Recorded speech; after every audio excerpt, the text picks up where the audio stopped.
রাধা শ্যাম সকল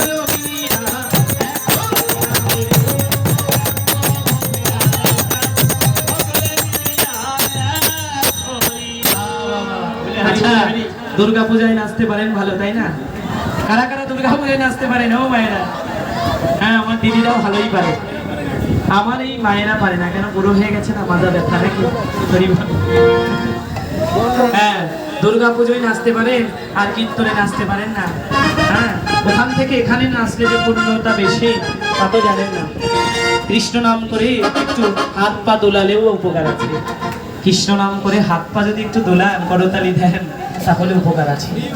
হ্যাঁ, জ্ঞানী গুণীরা বলে গেল যে আমাদের করে যে রেখা থাকে, আমরা এই রেখায় যে অশুভ শক্তিগুলো দেখা যায়, হাতে করতালি দিলে পরে কি হয়, আমাদের যদি কোনো অশুভ শক্তি থাকে তাহলে এই হরি নাম করে করতালি দিলে সব অমঙ্গল দূর হয়ে যায়। তাই হরি বল।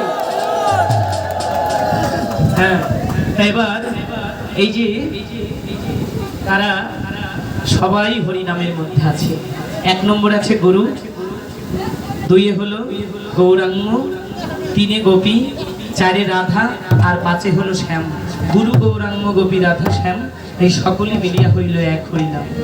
আর এই মহান রাসলীলাতে পঞ্চতত্ত্ব আছে।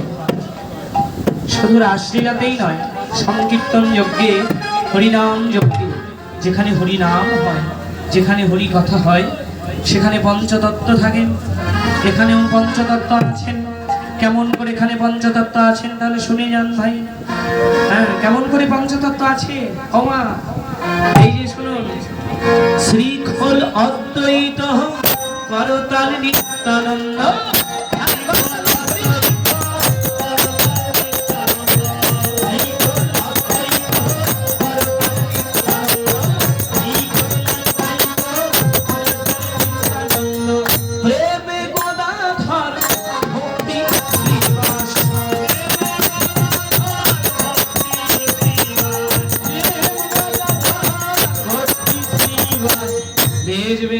শ্রীখোল হলো অদ্বৈত প্রভু, আর করতাল করতাল করতাল হলো প্রভু নিত্যানন্দ। তাই বললেন মৃদঙ্গ শ্রীখোল।